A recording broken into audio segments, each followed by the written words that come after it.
Good morning बच्चों, कैसे हो आप सब। आप सभी का स्वागत है जागृति क्लासेस के ऑनलाइन लर्निंग प्लेटफॉर्म पर, जहां हम कर रहे थे क्लास 12th में पृष्ठीय रसायन।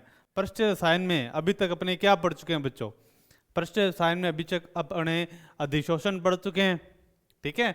दूसरा पार्ट आता उत्प्रेरण। उत्प्रेरण में अपने क्या पढ़ते हैं? उत्प्रेरक। और उत्प्रेरक का दूसरा पॉइंट आता है एंजाइम, ठीक है। उत्प्रेरक अपने पास कितने टाइप के होते हैं उत्प्रेरण में? एक तो अपने पास उत्प्रेरक पढ़ते हैं और दूसरा क्या पढ़ते हैं? एंजाइम, ठीक है।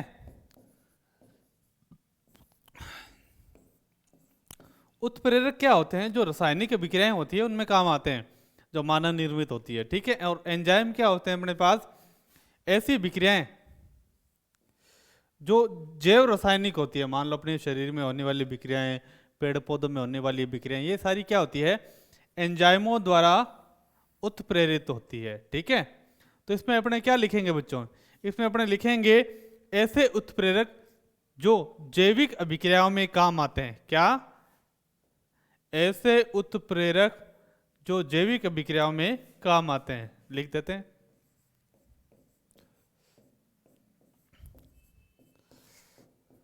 ऐसे उत्प्रेरक जो जैविक अभिक्रियाओं में काम आता है।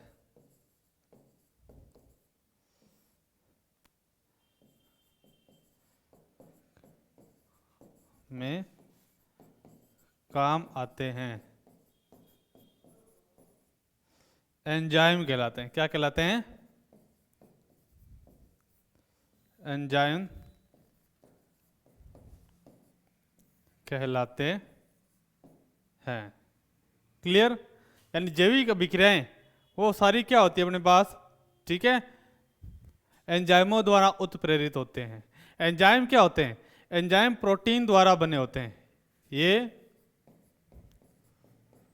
प्रोटीन द्वारा निर्मित अणु होते हैं।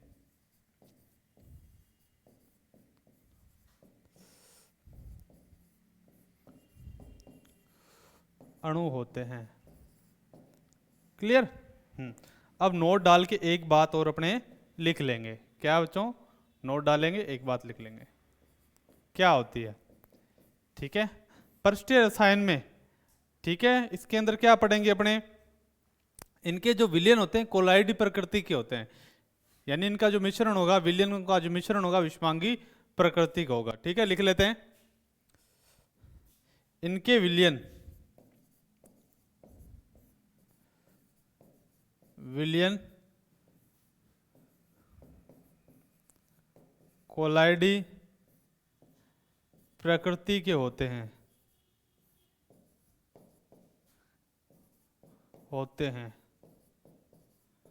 जो कि एक विषमांगी तंत्र है, जो कि एक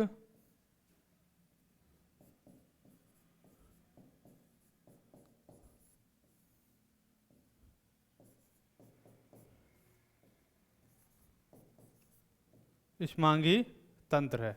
हो गया सिंपल। अब देखो, अब एंजाइम पढ़ लिया, अब एंजाइमों के गुण पढ़ेंगे अपने। एंजाइमों के गुण,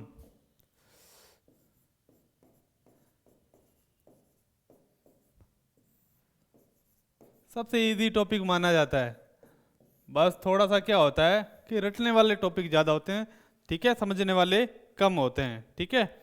अब पहला जो गुण आता है वो होता है अति विशिष्ट प्रकृति। फिर भी अपने कोशिश करेंगे कि इसको अपने क्या समझ ले तरीके से, ठीक है, इस तरीके से करेंगे। तो पहला गुण कौन सा है? अति विशिष्ट प्रकृति, यानी बहुत स्पेसिफिक होते हैं, बहुत ही विशिष्ट होते हैं। जैसे उत्प्रेरक क्या होता है कि एक से ज्यादा अभिक्रियाओं को उत्प्रेरित कर सकता है एक उत्प्रेरक, परंतु एंजाइम क्या होता है? एंजाइम बहुत ही विशिष्ट होता है, यानी एक एंजाइम सिर्फ एक ही अभिक्रिया को उत्प्रेरित करेगा। क्या करेगा? एक एंजाइम एक अभिक्रिया को उत्प्रेरित करेगा, ठीक है। तो लिख देते हैं उत्प्रेरक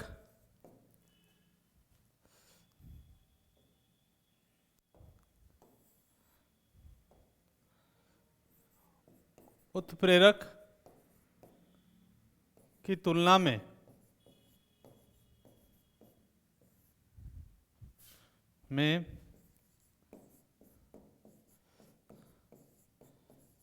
एंजाइम की प्रकृति अति विशिष्ट होती है। क्या होती है? अति विशिष्ट होती है।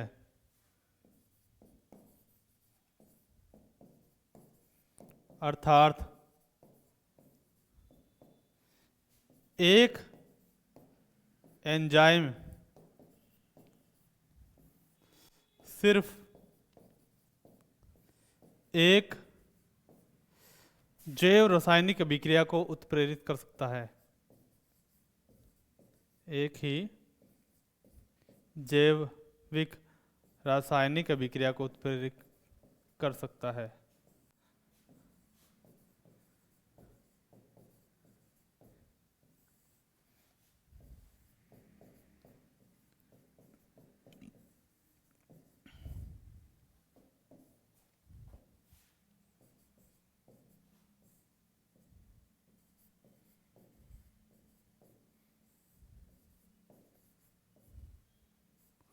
क्लियर? अब दूसरा पॉइंट आता है, वो होता है दक्षता। दक्षता, एफिशिएंसी। दक्ष कौन सा ज्यादा है? कोई रासायनिक अभिक्रिया हो रही है तो उसमें उत्प्रेरक की मात्रा क्या होती है? ज्यादा डालनी पड़ती है। परंतु एंजाइम क्या होता है? थोड़ा सा ही डाल दें तो भी अभिक्रिया क्या होती है? हो जाती है। क्लियर? तो इसका मतलब हो गया कि एंजाइम की थोड़ी सी मात्रा ही अभिक्रिया को कंप्लीट करने में बहुत महत्वपूर्ण भूमिका अदा करती है। ठीक है, तो लिख देते हैं एंजाइम की सूक्ष्म मात्रा ही जैविक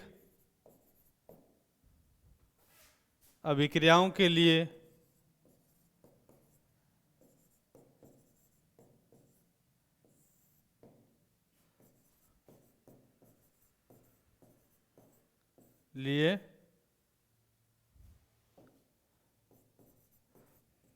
पर्याप्त होती है।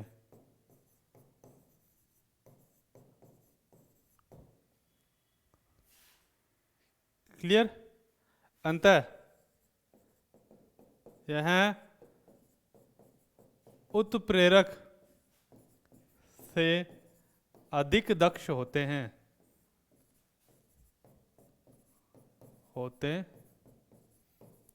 ये होगी दक्ष की बात, एफिशिएंसी की बात होगी। ठीक है, अब तीसरा जो पॉइंट आता है बच्चों, तीसरा पॉइंट क्या होता है कि अपने कहते हैं कि उत्प्रेरक क्या होता है? अभिक्रिया के दौरान अभिक्रिया में क्या होता है? भाग नहीं लेता, इसका मतलब खर्च नहीं होता। ठीक है, जबकि एंजाइम क्या होता है? अभिक्रिया में खर्च हो जाता है थोड़ा बहुत। ठीक है, तो लिख देते हैं तीसरा, उत्प्रेरक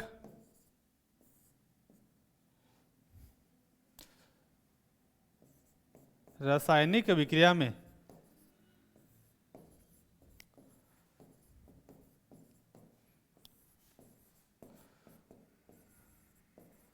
खर्च नहीं होता है।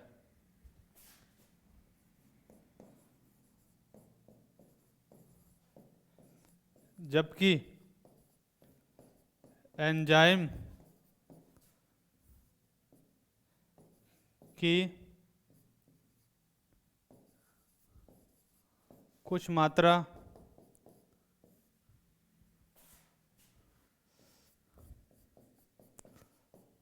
रासायनिक अभिक्रिया में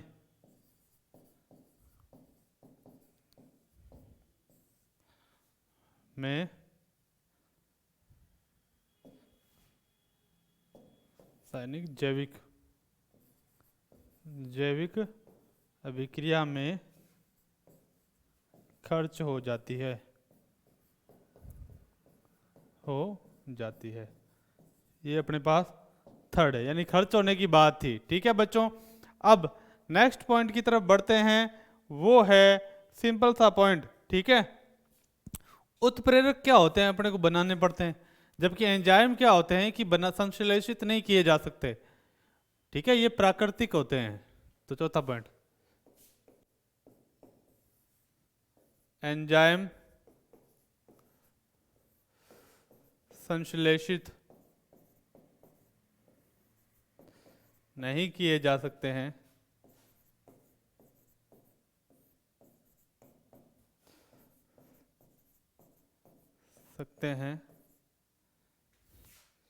ये प्राकृतिक होते हैं।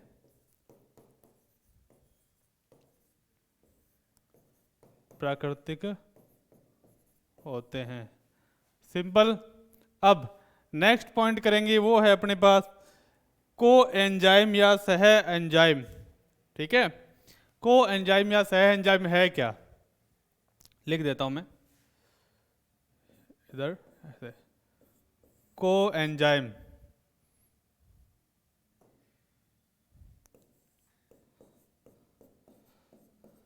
एंजाइम या क्या बोले, सह एंजाइम।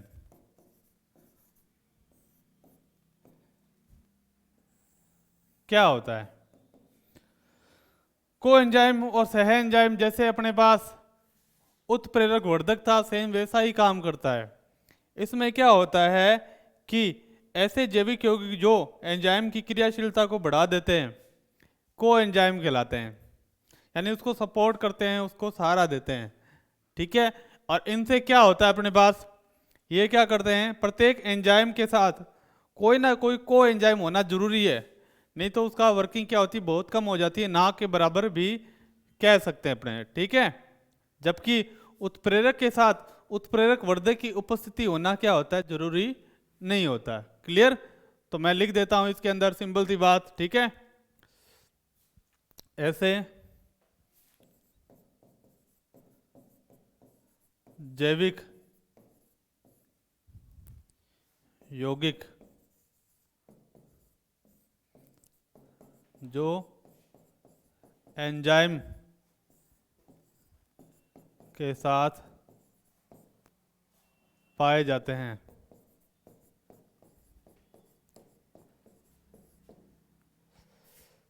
सह एंजाइम कहलाते हैं।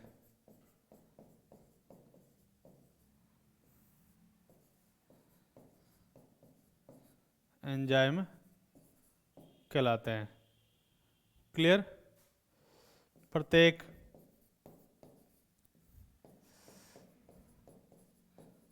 एंजाइम के साथ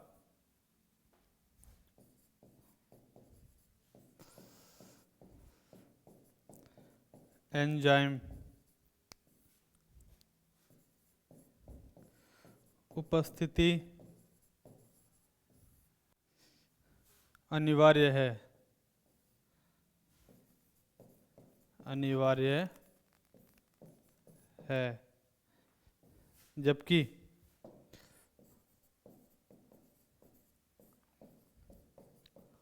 उत्प्रेरक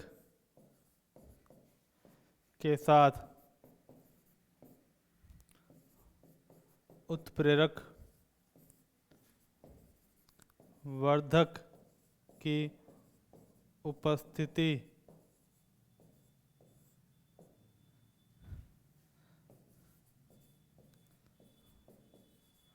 अनिवार्य नहीं है। सिंपल, ये सिंपल सा है, को एंजाइम या सह एंजाइम का सिंपल सा क्वेश्चन आता है तो उसे अपने क्या कर लेंगे, आसानी से कर लेंगे। ठीक है, अब उसके बाद में आता है इष्टतम ताप, फिर आता है इष्टतम पीएच। इष्टतम ताप क्या होता है बच्चों, इष्टतम ताप वो होता है कि वो कम से कम ताप जिस पर एंजाइम अपना कार्य करना प्रारंभ करता है, वो क्या होता है, इष्टतम ताप। और इष्टतम पीएच क्या हो जाएगी, वो कम से कम ताप जिस पर एंजाइम अपना कार्य, पीएच जिस पर एंजाइम अपना कार्य करना प्रारंभ करता है, वो फिक्स होती है चीज। ठीक है, तो इष्टतम ताप, इष्टतम ताप। इसमें क्या लिखेंगे बच्चों? इसमें लिखेंगे कोई एंजाइम एक विशेष तापमान पर ही कार्य करता है, वह विशेष तापमान इष्टतम ताप कहलाता है। ठीक है, कोई एंजाइम एक विशिष्ट या विशेष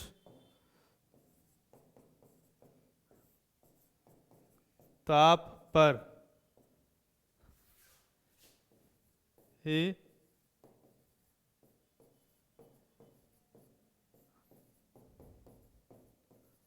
प्रारंभ करता है, जिसे इष्टतम ताप कहते हैं।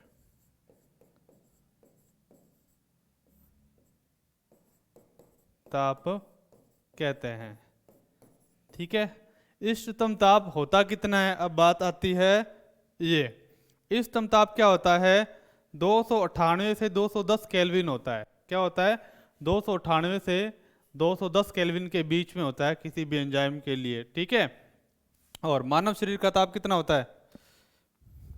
310 केल्विन। ठीक है, इष्टतम ताप की प्रास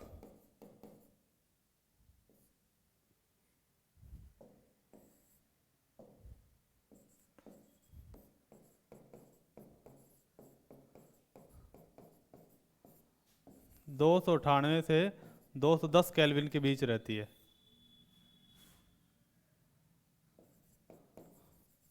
होती है।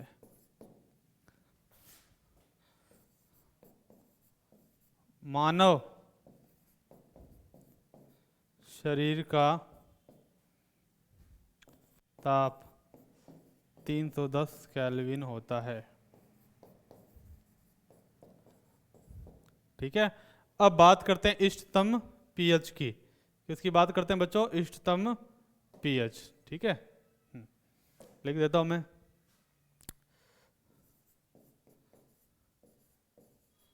इष्टतम पीएच।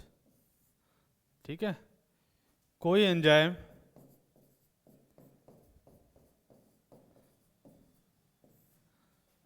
एक विशेष पीएच पर ही कार्य करना प्रारंभ करता है,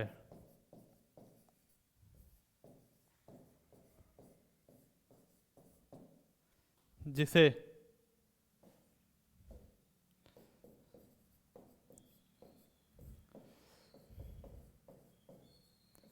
पीएच कहते हैं। ठीक है, ये बात आ गई अपने पास इष्टतम पीएच की। ठीक है, और जनरली ये कितना रहता है? सामान्यतः ये 5 से 7 के मध्य रहता है। कितना रहता है? सामान्यतः यह 5 से 7 के मध्य रहता है। सामान्यतः यह 5 से 7 के मध्य रहता है। सिंपल। तो ये अपने कुछ छोटी छोटी बातें थी एंजाइम से रिलेटेड, एंजाइम के गुण, दक्षता, ठीक है, एफिशिएंसी, एंजाइम की विशिष्टता, ये सारी चीज़ें अपने क्या है, बेसिक बेसिक बातें हैं। ठीक है, और ये गुण आते हैं सिंपल वे में, क्वेश्चन इसके पूछे जाते हैं। ठीक है, अब इसके कुछ एग्जाम्पल है जो बहुत ही अच्छा जो एग्जाम्पल है वो अपने करते जाते हैं साथ के साथ। ठीक है, एग्जाम्पल, उदाहरण। सिंपल 1 नंबर में क्वेश्चन आता है, मान लो कोई भी क्वेश्चन आ गया आपके पास, पहला एग्जाम्पल दे दिया मैंने। ठीक है, एग्जाम्पल आपको बोल दिया कि इच्छु शर्करा के प्रतिपन में किस एंजाइम का उपयोग किया जाता है। ठीक है, इच्छु शर्करा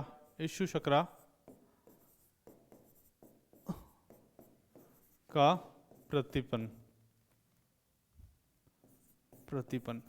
इच्छु शर्करा क्या होती है? सुक्रोज। ठीक है, तो सुक्रोज लिया मैंने, और क्या बनता है, ग्लूकोज प्लस फ्रक्टोज। ठीक है, इसमें कौन सा एंजाइम आपके पास आएगा, वह इन्वर्टेज।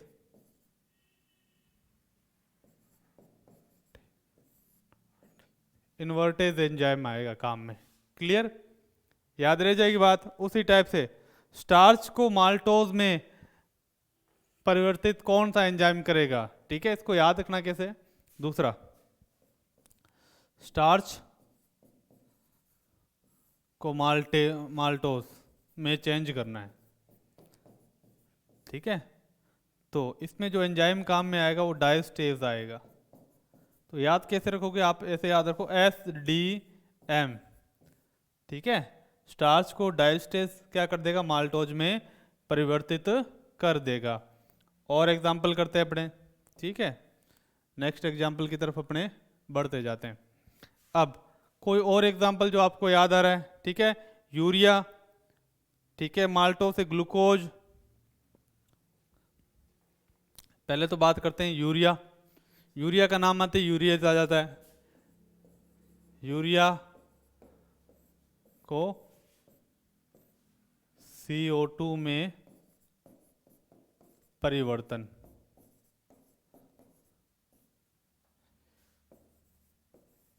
यूरिएज। क्लियर, हाँ। तो यूरिएज एंजाइम क्या करता है, यूरिया को कार्बन डाइऑक्साइड में परिवर्तित कर देता है। और माल्टेज एंजाइम क्या करता है, ठीक है, एक एंजाइम आता है माल्टेज। माल्टेज का नाम आ गया तो ये जो भी एंजाइम है संबंधित अभिकारक से संबंधित होते हैं। माल्टेज यानी माल्टोज आ जाएगा, माल्टेज यानी माल्टोज। और माल्टोज को फिर किस में चेंज कर दिया जाएगा,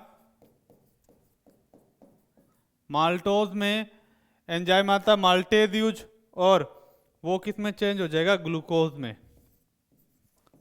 ग्लूकोज। दही में कौन सा एंजाइम होता है, दही।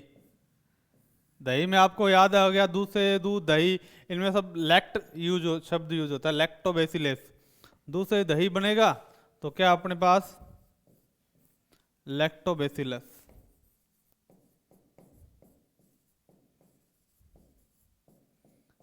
सिंपल सिंपल से है, अपने को याद रखने याद, ठीक है। और इन्हीं में से क्या होता है कि किन मार्क्स का क्वेश्चन आ जाता है। मान लो आपसे पूछ लिया कि माल्टोज से ग्लूकोज बनाने में किस एंजाइम का उपयोग किया जाता है, ठीक है। आपसे पूछ लिया स्टार्च से ग्लूकोज बनाने में किस एंजाइम का उपयोग किया जाता है, अपने लार में कौन सा एंजाइम होता है, टाइलिन। तो आपसे पूछ लिया क्या बनाना है, स्टार्च से ग्लूकोज, तो क्या एंजाइम चाहिए अपने पास, टाइलिन एंजाइम चाहिए। तो टाइलिन एंजाइम क्या होता है, अपने मुंह में होता है। और ये क्या करता है, अपने पास स्टार्च को किस में बदल देता है, टाइलिन एंजाइम की सहायता से ग्लूकोज में परिवर्तन हो जाता है, ठीक है।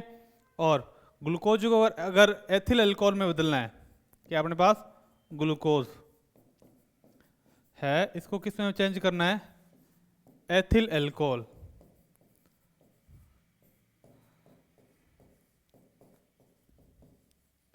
तो क्या एंजाइम चाहिए अपने पास, जाइमेज एंजाइम चाहिए। तो देखो एक बार फटाफट से इसको रिपीट कर लेते हैं, ठीक।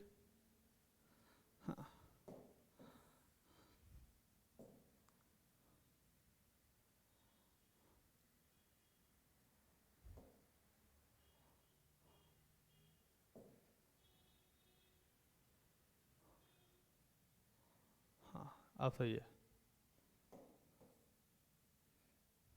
ठीक। अब देखो, inverted, diastase, urease, maltase, lactobacillus, ptyalin, जाइमेज, ये एंजाइम है अपने पास, ठीक है। और इनका क्या अभिकारक है, क्या उत्पाद बनेगा, ये अपने को याद रखना है। तो सुक्रोज क्या होगा, इन्वर्टर्स की सहायता से ग्लूकोज और फ्रक्टोज में टूट जाएगा। स्टार्च के क्या होगा, डायस्टेज की सहायता से माल्टोज में टूट जाएगा। ये इसकी ट्रिक है।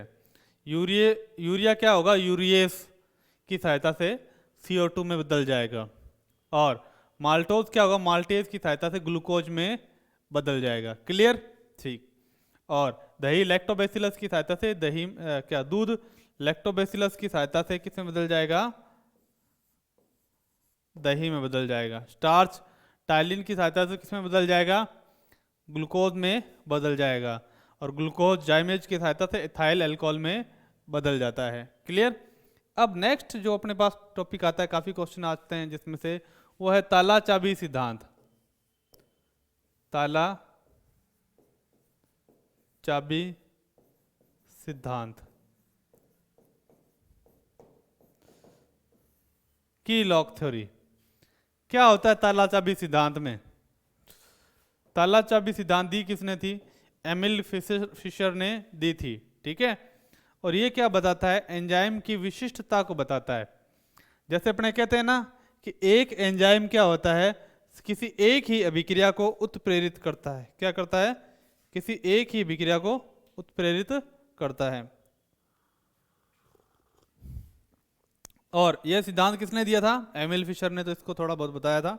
और मेन सिद्धांत का श्रेय जाता है ब्राजिलियसिस को। किसको? ब्राजिलियसिस को। ठीक है,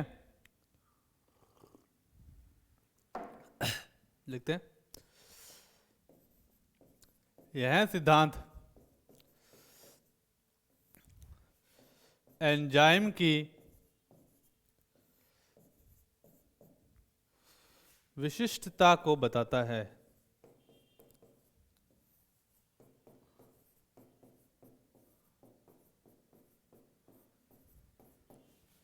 इसे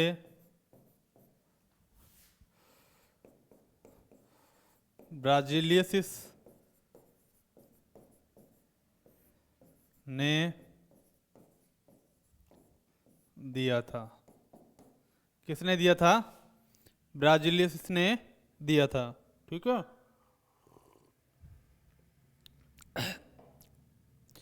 इसने कहा जैसे कोई एक ताला किसी एक चाबी से खुलता है, उसी तरह एंजाइम क्या होता है, किसी एक विशेष अभिकारक से ही जाके जुड़ता है। ठीक है। इसके अनुसार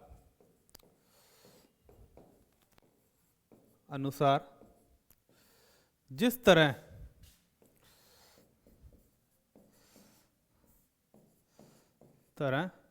एक ताला एक ही चाबी से खुलता है, चाबी से खुलता है,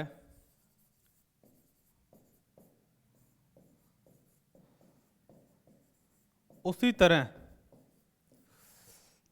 एक अभिकारक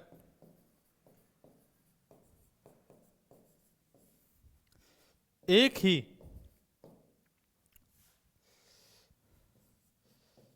एंजाइम से जुड़ता है। क्लियर? तो ये बात अपने पास ताला चाबी सिद्धांत की स्पेसिफिक बात आई है। क्लियर?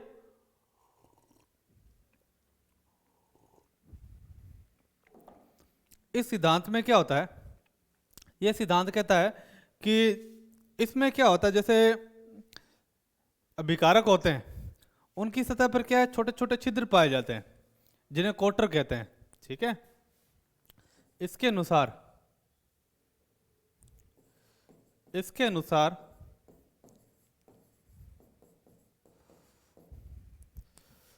क्रियाकारकों की सतह पर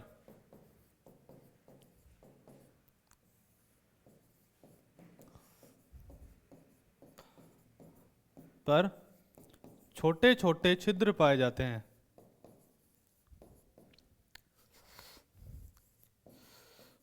छिद्र पाए जाते हैं जिन्हें कोटर कहा जाता है। क्या बोलते हैं? कोटर कहा जाता है। क्लियर? अब कोटर के बाद में दूसरी बात आती है, ठीक है। अब क्या होते हैं ये कोटर जैसे होते हैं, उनकी तरह क्या एंजाइम होते हैं जिनकी संरचना क्या होती है, इन कोटरों जैसी होती है। तो लिख देते हैं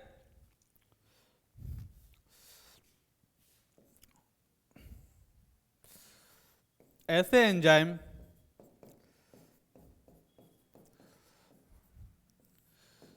जिनकी संरचना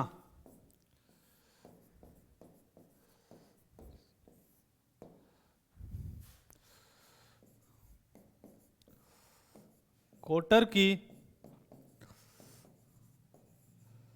आकृति के समान होती है,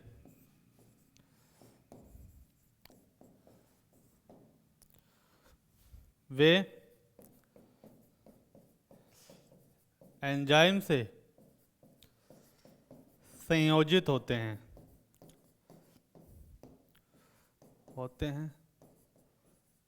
ये सिंपल सा ताला चाबी सिद्धांत है, देख लो, ठीक है। इसमें 2-3 डायग्राम बनाएंगे, अपना ये हो जाएगा, खत्म हो जाते हैं, ठीक है। ये अपने पास क्रियाकारक, ठीक है, इसमें छोटे छोटे छिद्र पाए जाएंगे। इन छिद्रों को अपने क्या बोलते हैं, कोटर बोलते हैं।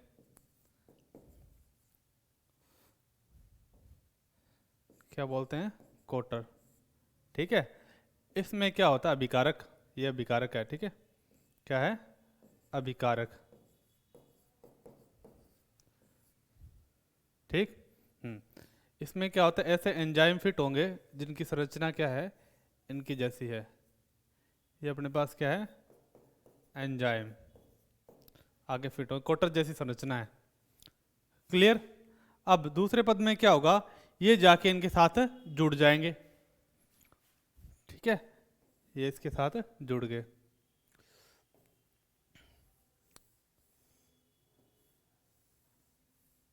ठीक है। ये क्या बना लिया, एंजाइम अभिकारक संकुल बन जाता है। उसके बाद में क्या होता है, लास्ट में क्या बन जाता है, प्रोडक्ट बन जाता है, और ये क्या हो जाता है अपने पास, एंजाइम अलग हो गया। बस सिंपल सी बात है। तो ये है अपने पास ताला चाबी सिद्धांत, ठीक है।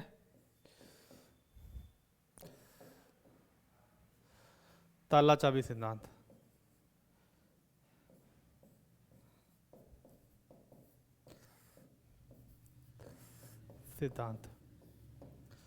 पहले तो अभिकारक था, अब ये क्या बन गया अपने पास, उत्पाद बन गया, उत्पाद बन गया, ठीक है। ये सिंपल सा ताला चाबी सिद्धांत था। अब नेक्स्ट क्लास से अपने थर्ड टॉपिक स्टार्ट करेंगे जिसका नाम है कोलाइड। क्या नाम है बच्चों, कोलाइड। सिंपल सा चैप्टर है, थर्ड पॉइंट पे है, पृष्ठ रसायन में तीसरा टॉपिक ही कोलाइड है।